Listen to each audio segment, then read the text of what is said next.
We want to ask anybody who may have seen something, anybody who may have video, anybody who may have heard something, to please contact the Lakewood Police Department with any information you may have. Again, this is a very, very intricate investigation. It's still very early on. As my colleague said, we've only not even 24 hours in yet.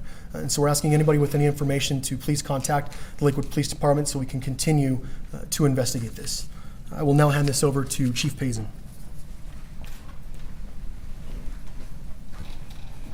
Thank you, John. Thank you all for being here. We would like to confirm that this individual was on the radar of law enforcement, that there were 2 previous investigations into this individual's action. Neither of those investigations resulted in state or federal criminal charges. These previous investigations took place in 2020 and early 2021. They will be part of this ongoing investigation into this violent crime spree that took place yesterday. I want to remind folks that we need to keep the victims, their families in our thoughts and in our hearts as we move through this time period. They are suffering as a result of it, but also to recommit the efforts of federal, state, and local law enforcement to address this crime, to identify all pertinent pieces of the investigation in order to identify the motive behind and get answers to the whys. With that, we conclude this. We'll open it up for some questions. Thank you. Do you know if these victims were targeted? Did the suspect know any other victims? Based on what we know, it does appear that the offender was targeting specific people in this case. The victims were known to the offender. And that's fair to say for all of these in the one near the Cheeseman Park area? Correct. And the hotel clerk? The hotel clerk, we believe there may have been some issue with the hotel, not necessarily the specific person, but certainly the Denver incidents, the one on Broadway, the Williams, the individual he was targeting on 6th Avenue, those were known to him. Can you spell the suspect's name, please? Okay. Lyndon, Lyndon, James, James, McLeod, McLeod. Again, date of birth 1/7/74. Is the L capital on the last name? I don't believe so. Can someone walk me through this issue of, the folks I've talked to today have said that they believe that the tattoo connections were connected, but he just had a grudge against the hotel somehow? So we believe that there was that he knew the people in general. I'm speaking specifically to the Denver connections. There was previous interactions with the hotel, not necessarily that clerk. So I'm not specific. I don't have specific knowledge of that one. Did him knowing the people in Denver, did that have anything to do with their employment in tattoo parlors or anything? There were prior relationships, either personal relationships, business relationships that were involved there. Can you characterize the previous contacts with law enforcement and the 2020 investigations chief and describe to us what that was all about?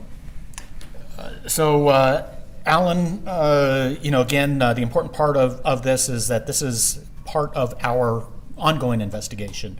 We want to confirm that this individual was on law enforcement's radar, that there were 2 investigations that took place. Again, highlighting the fact that neither one of these investigations resulted in criminal filings, whether that be federal filings or state filings in this particular case. That is ongoing part of this investigation, looking at motive, what drove this individual's actions, and what I can tell you is we'll continue to work with the Lakewood Police Department, the metro area, state partners and federal partners to really uncover all aspects of this to try to answer those questions as to why this occurred. Chief, can you, Did anyone try to the do a dots, red connect flag the dots against them? between, Can I start here and then we'll go there? can you connect at what point did you realize your Denver incidents were related, or being committed by the same person? Do you have a point in time where you said, oh, we need to? Well, I think Commander Clark outlined that quite well, that we had an individual started these actions in Denver, gave that timeline there, the vehicle description that was shared metro-wide, and I think that highlights the efforts of the Lakewood agents and their actions to bring this person, this violent spree, to a stop. And this information was, again, a metro-wide response. You saw folks from Jefferson County, Denver Police Department, Lakewood working in coordination to try to stop this killing spree. Megan? Were any of those investigations red flag applications to try to take away his firearms, and what can you tell us about? Again, we're focused on making sure that we have these answers moving forward, so we can't get into any of the details. I can tell you that we reviewed this matter, that there was 2 investigations, one taking place in mid-2020, one in early 2021. That's all part of this ongoing investigation, and it would not be responsible for us to share those details now. Chief, approximately how many Can I go shots- right back here and then I'll come here? I saw Marshall first, I'm sorry. I'll go right to you next and then to you. Chief, 2 things. One, to not belabor these previous ones, but the people involved or the places involved yesterday, are they linked at all with your previous dealings that you're discussing from last year or earlier this year? Again, details that we are not going to get into right now, Marshall. Apologies. The second thing, the dead end at 8th and Zuna. Is this the bridge construction that he hit this? Is this the dead end? Because I know that 8th goes through, but. Actually, Zuni does not go through, so there's that turnaround right there. So that's the location where it dead ended in Denver. Chief, you all have described a lot of shots being fired. I mean, how many rounds approximately are we talking about here? And I know you don't want to talk about the weapon itself, but I mean, I've seen videos of you just walking calmly into a store and shooting people. I mean, that's awful. Right? Again, credit to Lakewood. They've been working on this ever since this happened. Our Denver Police Department working with our federal partners. There's other agencies involved because both of these jurisdictions had officer-involved shootings. We have these state and CERT team partners that are working round the clock to address that. We don't have the specifics on that. Those are all questions that will be answered as a result of this investigation. Chief, your thoughts Can I go right here, and then Nelson will get you second. Chief, just to be clear, was he an employee at both of those places? Do you know what his occupation was? Details that we are not going to share at this time. We need a very comprehensive, we need to protect the integrity of this investigation, as both Commander Clark and John discussed here. We want people to come forward and share information with us in order to connect all of these dots to identify what motive took place during this very violent killing spree that, fortunately, because of the brave actions of a Lakewood agent and law enforcement coming together, that this violent crime spree was stopped. We'll go to Nelson. Chief, your thoughts on the fact that he was able to get away from a couple of different locations? Obviously, that's not supposed to happen. As Commander Clark discussed in this particular situation, right, we had brave officers from the Denver Police Department that tried to stop this killing spree at that 8th and Zuni location. There was an exchange of gunfire, and I cannot get into the details because this is an officer-involved shooting. And similarly, you had brave women and men from the Lakewood Police Department that put themselves in harm's way to try to stop this killing spree. And thankfully, that did ultimately occur. And I want to commend law enforcement from the metro area for stopping this spree before it got worse. Was this suspect working alone, or have any other people been arrested in connection with this? What I can tell you is that we believe that the individual responsible for these multiple events that took place in Denver and in Lakewood is no longer a threat to our community. Any other information beyond that, we don't want to jeopardize the investigation. Can I go right back here? We'll go these two and then back to Marshall, I guess. Just yes, ma'am. Can you spell the names of the two identified victims? John, you want to? Yeah. Yes, sir. Victim number 1, Danny Schofield, DANNY SCHOFIELD. He was the victim that was shot and killed at the Lucky 13 Tattoo Studio. Our second victim, Sarah Steck, SARAH STECK. She was the victim from Hyatt House. John? Yes. May I ask you, and a lot of people are curious about this, more specific information about the officer shot? People worry that, was she shot in the head? Can you describe to us in any manner anything that would help us on her injuries at all? Correct. So she was not shot in the head. She was shot in the abdomen. Very serious injuries, obviously. What's important here, and I just cannot emphasize enough, is how heroic this Lakewood agent is. Much like Chief said, she took a situation that was already horrendous and put herself in harm's way to stop it before it got even worse. And we are beyond proud of her actions and the lives that she likely saved because of her acts last night. And was she shot wearing a vest and it hit an area not around the vest? She was wearing a vest, correct? Okay. And did it hit vest area or some other area? I do not have the information right now. On that note, is there any evidence that he would have continued on the spree, or was the Hyatt House his proverbial last stop? Is there? I really don't think there's any way of saying at this point. All we know is he was walking up the street when he encountered our police officer and fired at the agent when she fired back. After he left the Hyatt House? Correct. John, last night you said in your release that you weren't sure whose bullet brought down the suspect. How did you determine that? Did multiple officers engage him at that point, or was she the only one? No, as it turns out, our agent was the only one who had engaged him at that final point. Was she alone? She was alone at that point. We had multiple agents throughout the area. She was alone in that area where she encountered the suspect. Was Danny Schofield, was he also known to this gunman? We believe so. Was the suspect wearing body armor or any other police gear?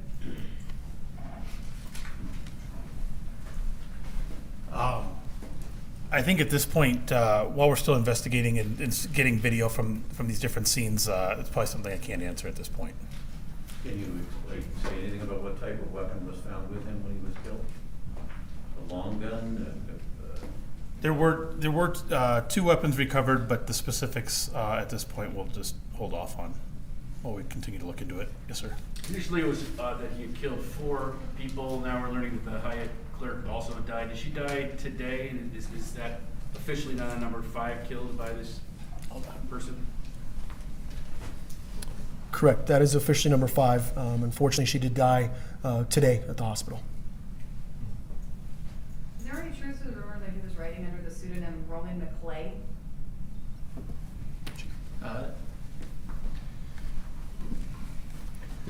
Let me reemphasize or restate that this individual was known to law enforcement. He was on our radar. There were 2 previous investigations, and neither of these investigations resulted in state or federal filings. All of this information is part of the ongoing investigation to help us get to motive, to help us get to the whys behind this very violent crime spree that took place in Denver and Lakewood last night. And then I just have one more technical one. Was he in and this might be for Joe, but I'm not quite sure. Was he in the business Ted's? I'm sorry, can you repeat that question one more time? Did he enter the business Ted's? Correct. So in between, let me look at my time frame. So I believe in between the time he was at Wells Fargo when he first encountered our agents, and the time he went to Hyde House. I believe somewhere in that timeline, he did enter the Ted's restaurant, where he felony menaced several people with the gun. No one was injured, no shots were fired in that restaurant. Chief Payson, you've got a timeline based on Commander Clark from 5:25 to 5:48, and then he gets away. At what point did you ever consider, or should you have considered alerting the public to someone out there shooting people? So, Marshall, again, this continues to be a rapidly evolving situation. There's law enforcement professionals from federal, state, and local that have come together to try to figure this out, right? This was a rapidly evolving event. Piecing this together, we communicated across the metro area that this was the suspect vehicle that we were concerned with, and just based on the timeline that we had, we believe that the officers, the communication, sharing that information, helped us to ultimately stop this killing spree. Chief, I was struck by the efficiency of this guy's movements. Was he following a plan, do you believe? He had a plan that he knew everybody he was shooting in a very short amount of time, was able to get it accomplished?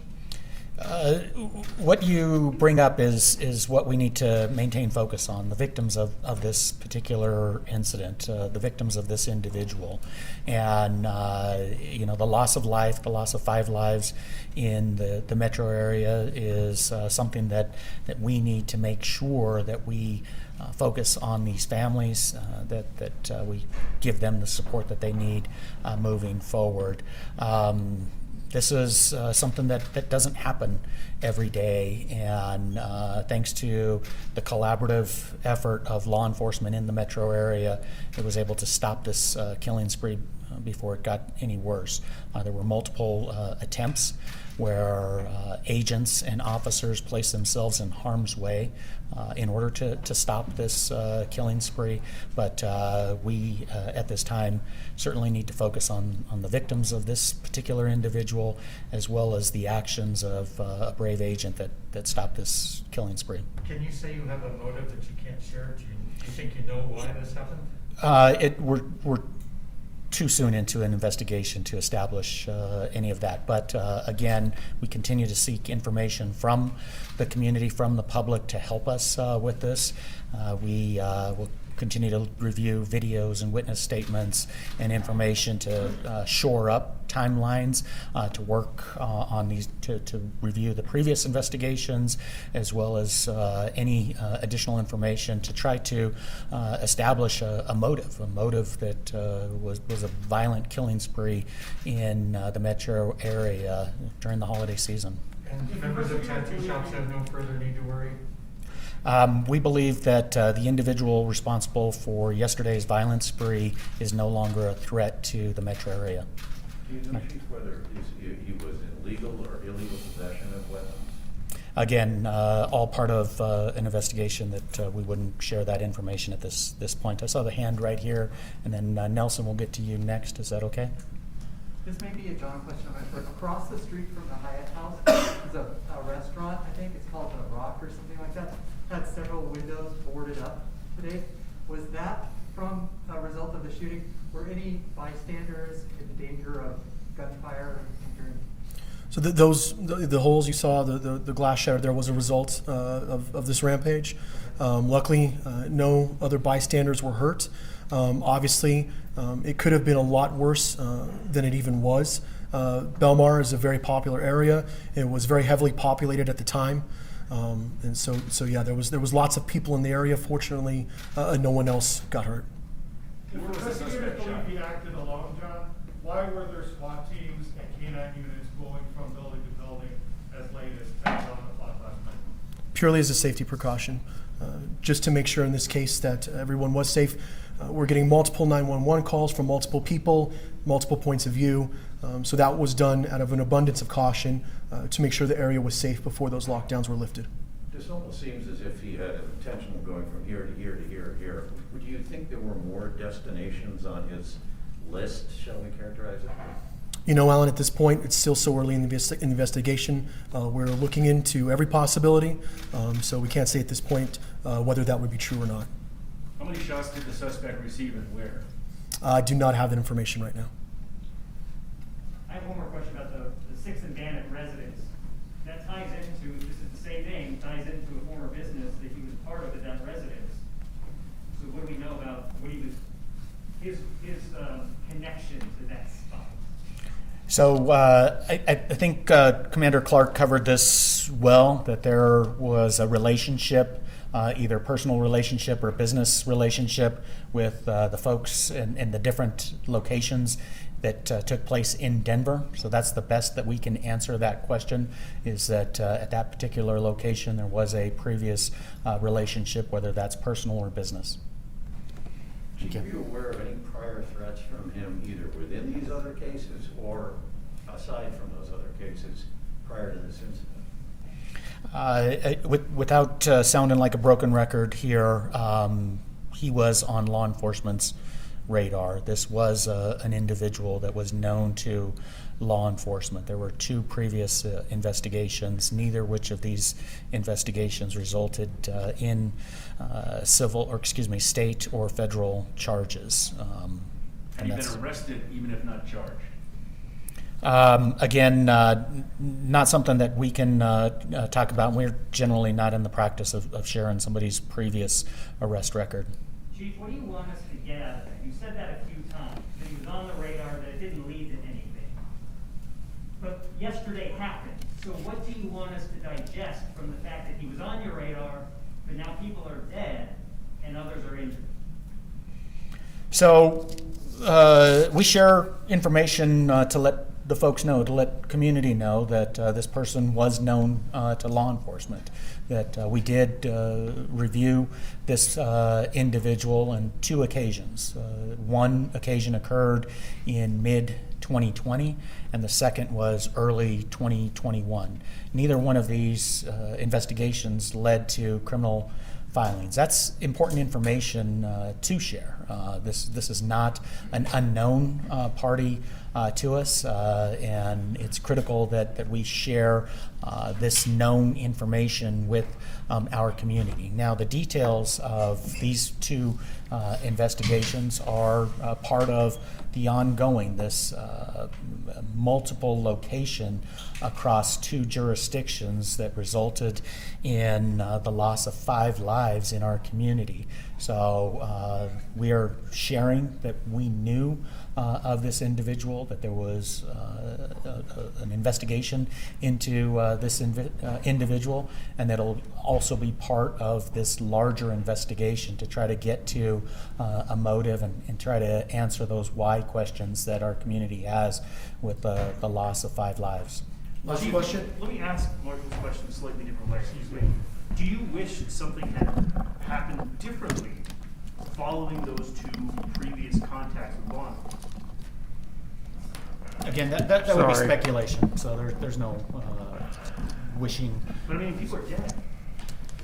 There's no speculation on particular cases. We're sharing information that this individual was known, that law enforcement investigated this matter, and that there were no criminal filings as a result of it. So, Can you repeat that? I'm sorry, just because the microphones are all just. Did they have protection orders against this gunman? Again, information that we would not share as part of a larger investigation. So that's all part of this large, very complex investigation that will be done in collaboration with federal, state, and local jurisdictions into the actions of this individuals, as well as 2 separate officer-involved shootings as well. So thank you so much for coming. Thank you, everyone. We appreciate everyone for coming out today.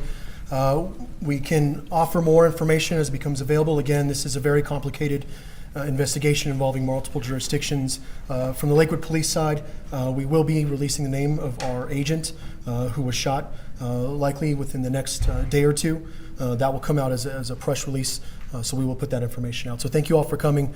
We appreciate your help. Would you say she's expected to make a full recovery? You just didn't say that. At this point, we expect that. Okay, great. The suspect was a Denver resident, is that true? Do we know where he lived?